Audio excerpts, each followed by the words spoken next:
Lights on, game time, let's break it all down. From the spreads to the lines, who's up, who's down. We're crunching the numbers, calling the plays, talking all sports in a big time way. Yeah, yeah. All right, so we're gonna do something different this time. Normally, I just tell y'all, and y'all see the graphic that's on over to the far left, and I show y'all the games, and the green are the ones that I usually go with. But I'm gonna run down this slate and tell you what I ultimately like for the entire game.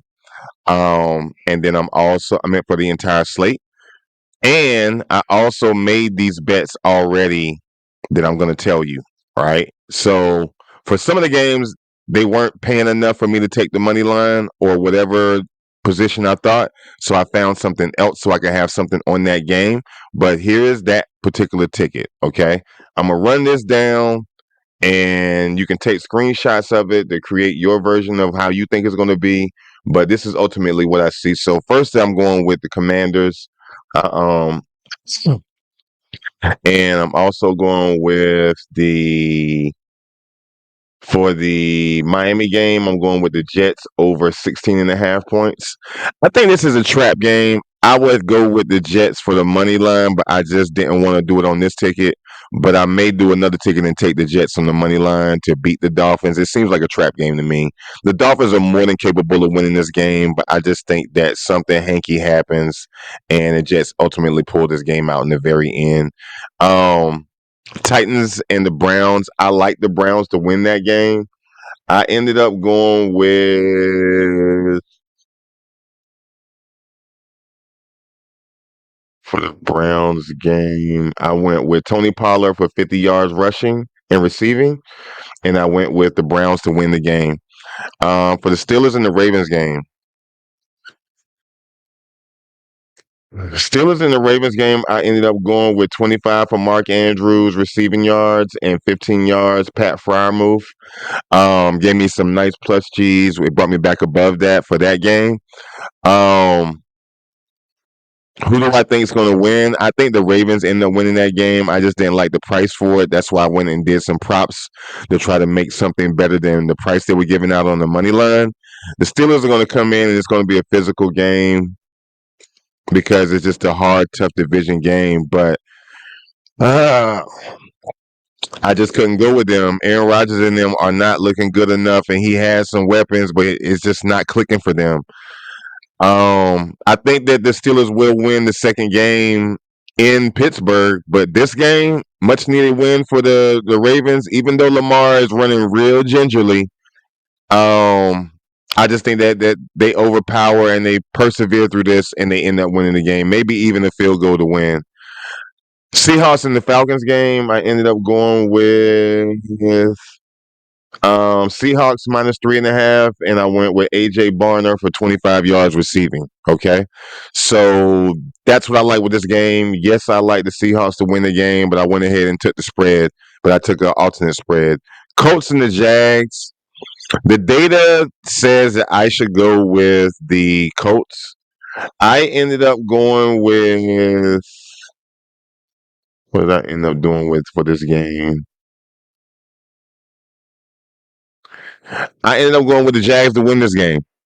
That may not be the most popular thing to do, but that's just what I see in this game. Um,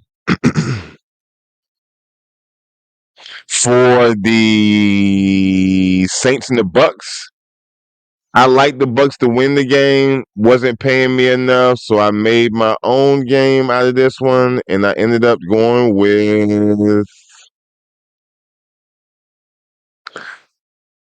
Godwin for 25 yards receiving, Cade Otton for 25 yards receiving, and the Bucks minus 5.5.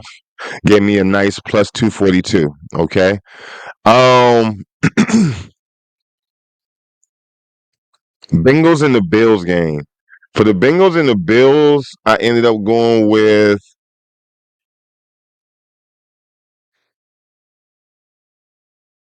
the Bengals to win. I just took the money line. It was plus cheese, and I'm sold on the Bengals to win. I know that they might not. I'm okay with being wrong, but something tells me that this is going to be a trap game of all trap games, and they're going to pull this out. Um, Broncos and the Raiders. Obviously, I like the Broncos to win. They're not paying anything for that, so I ended up going with 210 passing for Bo Nix, and I went with over 20 and a half for team points for the Broncos as well. For the Bears and the Packers game, I like the Bears to win that game. I know the Packers are pretty good and their defense is solid, and I do know that Dunze is out, but I think they got enough to make this happen. Caleb Williams is a decent quarterback and he has other weapons. I like the Bears to win this game. I just took the money line. It was plus 260. I could be completely wrong, and that's okay. I'm going to round robin this as well, but this is also going in as a straight bet. Okay. Um, Rams and the Cardinals. For that game, I ended up going with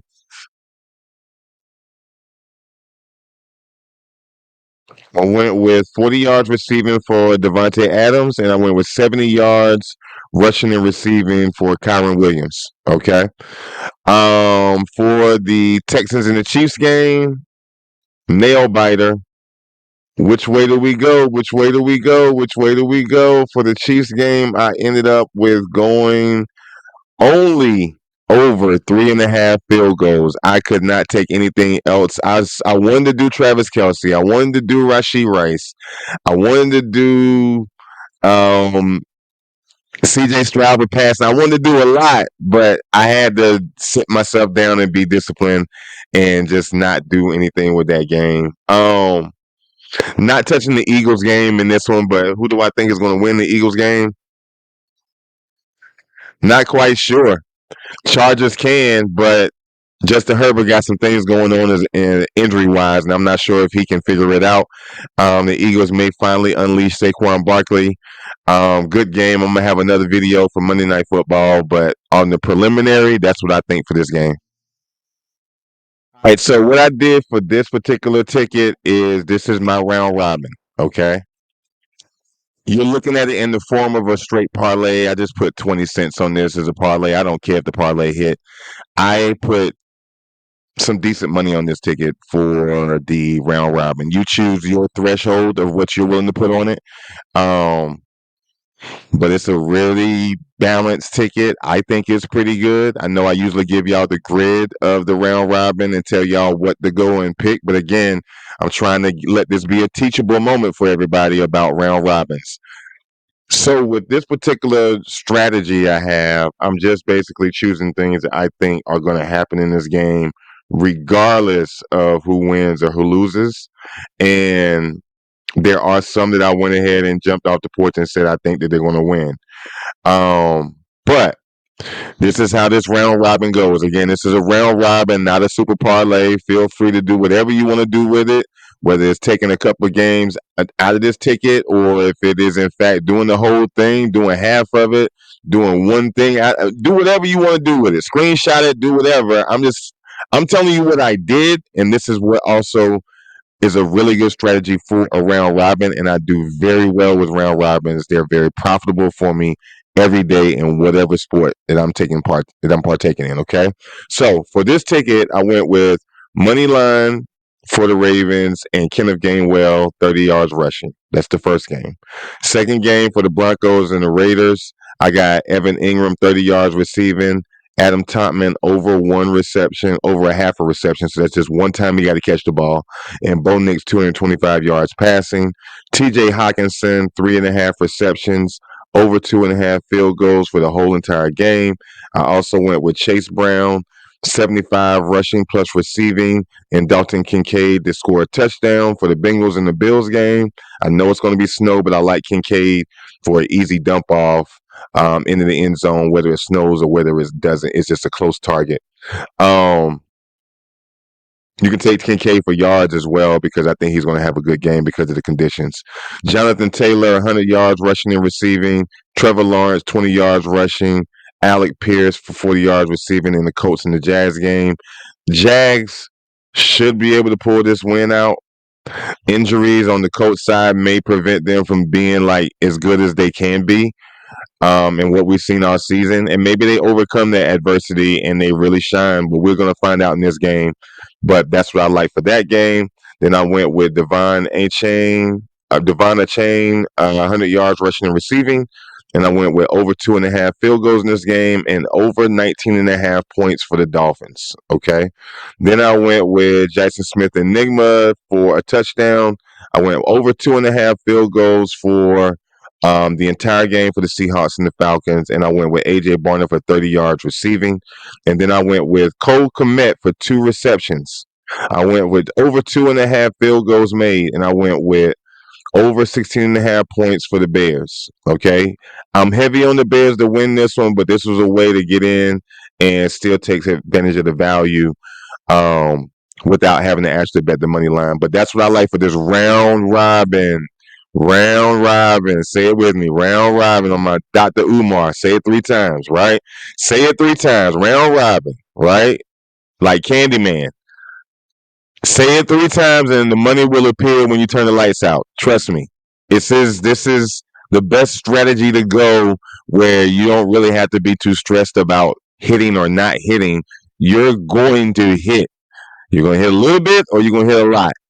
But at least you're going to get paid for your efforts incrementally based on the threshold of the risk. So round robin. All right. Let's look at the second round robin I gave you as a bonus bet and get you guys out of here.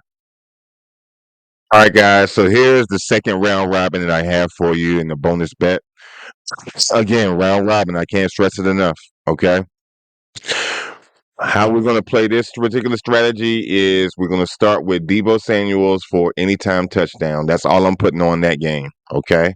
Next game up, we're going with the Seahawks for -3.5. We're going with Bijan for 25 yards receiving, and we're going with Sam Darnold for over 1.5 passing touchdowns. Then we're gonna go with the Bengals for +1.5, right? And then we're gonna go with Joe Burrow for 10 yards rushing. We're gonna go with Tony Pollard, 50 yards rushing and receiving, and Jerry Judy receiving yards at 25, over 25. Then we're gonna go with the Bears, um, over 15.5 points in that game and 40 yards for DeAndre Swift. Right, we still gotten value out of that game without having to go all the way with the chart with the Bears to win. I did take the Bears on a different ticket, okay, but for the sake of this round robin, we don't need to add them. We don't need that extra value, okay. Then we're gonna go with the Dalton Schultz 40 yards receiving, Xavier Worthy 3 receptions, and we're going with Patrick Mahomes for over 220 in passing. Okay, then we're gonna go with Trey Harris over 15 yards receiving for the Chargers, and we're gonna go with Devontae Smith for over 4 receptions, and last but not least, we have the Denver game, and we're going with Denver -4.5, and we're going to go with RJ Harvey 60 yards receiving and rushing. So that's this particular round robin. Okay. Round robin, I can't say it enough. Not super parlay. You do whatever you want to do in the end, but I'm just giving you what I think works best based off of the data, based off of my research, based off of the probabilities, based off of my track record of monitoring what works and what doesn't work. Okay. I'm sure you have your thoughts and they're valid. And I would love to hear about those in the comment section. Tell me what games that you like or you don't like, or what tickets that I chose that may be more problematic than others. I don't mind. I'm trying to get to the bag. That's it. No feelings, no emotions, just strictly business. Okay. That's what helps this community grow and help all of us be better than we are so that we all can hit and make money and also make tickets that will help us look back at them and say, I should have did this. Oh, I should have did that. I'm also going to make some tickets where I'm duplicating these 2 round robins I just showed you. And I'm going to duplicate the tickets in those platforms because you see these in 2 different platforms. I'm going to duplicate them and then I'm going to take some under bets and mix some under bets in those round robins as well. I'm gonna keep the same people, but I'm just gonna switch it to an under because it might be the scenario where they don't get the over. And unders hit more statistically. Data. Statistically, unders hit more. You have a higher probability of hitting the under than you do an over. Okay? Just off of statistics. I'll do another show about that in the books and how many bets they put out per game and how many players. I'll do all that later. I know all of this data. I'm just trying to help you and be your tour guide through this jungle. Okay? But that's what I have for this round robin. I hope that had some value for you. Have fun with that. It should be pretty good. And then once you do the round robin do all combinations. All combinations for this one, all combinations for the other one. It's not gonna cost you that like you can go as low as like 10 cents all combinations and probably come out around 24-25 bucks. Spend the 25 on this to make probably like up to $14,000. Up to 14,000, right? In round robin. And you might walk away with 1,300 bucks for $25 versus putting 25 on a 2-3 leg parlay and only two things hit. And you get nothing. At least you're getting something. And sometimes you get more than something, you get a lot. Like this is my profit margin every day. Literally, I'm making profit margin off of round robin. I want you to do the same. So that's what I got. Let's get out of here and let me wrap things up for the show. We're crunching the numbers, calling the plays, talking all sports in a big time way. Yeah. Spreadsheets Sports.